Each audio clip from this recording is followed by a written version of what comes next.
മാത്യു കുഴൽനാടൻ ആരോപണത്തിന് പിന്നാലെ നിരാഹാര സമരവുമായി പാലക്കാട് ചിറ്റൂരിലെ UDF സ്ഥാനാർത്ഥി സുമേഷ് അച്യുതൻ. മന്ത്രി കെ കൃഷ്ണൻകുട്ടിയും മാത്യു ടി തോമസ് MLAയും രാജിവെക്കണമെന്നാണ് ആവശ്യം. പ്രളയം മനുഷ്യനിർമ്മിതമാണെന്ന തരത്തിൽ ഓഡിയോ പുറത്തുവന്നതിന് പിന്നാലെ മന്ത്രി കെ കൃഷ്ണൻകുട്ടിയുടെ ഓഡിയോ കഴിഞ്ഞ ദിവസം മാത്യു കുഴൽനാടൻ MLA പുറത്തുവിട്ടിരുന്നു. അതിനെ തുടർന്ന് മന്ത്രി കെ കൃഷ്ണൻകുട്ടിയും മാത്യു ടി തോമസും രാജിവെക്കണമെന്നാവശ്യപ്പെട്ടുകൊണ്ട് ചിറ്റൂർ നിയോജക മണ്ഡലം UDF സ്ഥാനാർത്ഥിയും അതുപോലെ തന്നെ ചിറ്റൂർ നഗരസഭാ അധ്യക്ഷനുമായ സുമേഷ് അച്യുതൻ വണ്ടിത്താവളത്ത് ഏകദിന സത്യാഗ്രഹം ഇരിക്കുകയാണ്.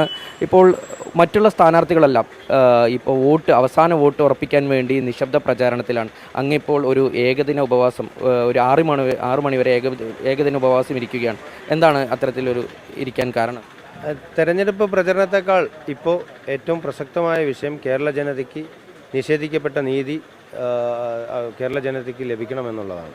കേരളം വലിയൊരു ദുരന്തം ഉണ്ടായത് മനുഷ്യനിർമ്മിതമാണെന്ന് ഇന്നലെ ഒരു നിലവിലെ മന്ത്രി പറഞ്ഞ ഓഡിയോ ആണ് പുറത്തു വന്നിരിക്കുന്നത്. അതറിഞ്ഞുകൊണ്ട് മന്ത്രി മൗനം പാലിച്ചത് സത്യപ്രതിജ്ഞാ ലംഘനമാണ്. അതിൽ ആരോപണ വിധേയനായ MLA ഈ സ്ഥാനത്ത് ഇരിക്കാൻ യോഗ്യനല്ല. രണ്ടുപേരും ഉടനടി രാജിവെക്കണം എന്നാണ് ആവശ്യപ്പെടുന്നത്.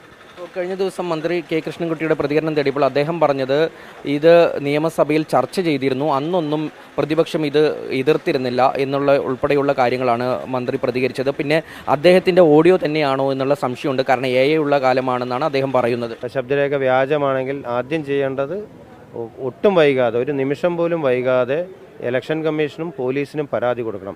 ദയവ് ചെയ്ത് മാത്യു കുഴൽനാടനെതിരെ ഇന്ന് ഒരു നിമിഷം പോലും വൈകാതെ ഇതിൽ പറയുന്ന ആരോപണ വിധേയനോ അല്ലെങ്കിൽ പറഞ്ഞ ആളോ അല്ലെങ്കിൽ അവരുടെ പാർട്ടിയിൽപ്പെട്ട ഏതെങ്കിലും സ്ഥാനാർത്ഥിയോ ഇന്ന് തന്നെ പരാതി കൊടുക്കണം എന്ന് അഭ്യർത്ഥിക്കുകയാണ്. സുമേഷ് അച്യുതൻ പറയുന്നത് അതായത് മന്ത്രി കെ കൃഷ്ണൻകുട്ടിയുടെ ഓഡിയോ ആണെങ്കിൽ അദ്ദേഹം പരാതി വൈകാതെ തന്നെ കൊടുക്കണം. എന്തുകൊണ്ടാണ് പരാതി വൈകിക്കുന്നത് എന്നുൾപ്പെടെയുള്ള ആശങ്കയാണ് പങ്കുവെക്കുന്നത്. കാരണം അത്തരത്തിൽ അദ്ദേഹത്തിൻ്റെ ഓഡിയോ വ്യാജ ഓഡിയോ ആണെങ്കിൽ മാത്യു കുഴൽനാടൻ ഇതിനെതിരെ നിയമ നടപടി വിധേയമാകണമെന്നാണ് സുമേഷ് അച്യുതൻ പറയുന്നത്. ഷാരിഖ് നവാസ്, 24 പാലക്കാട്.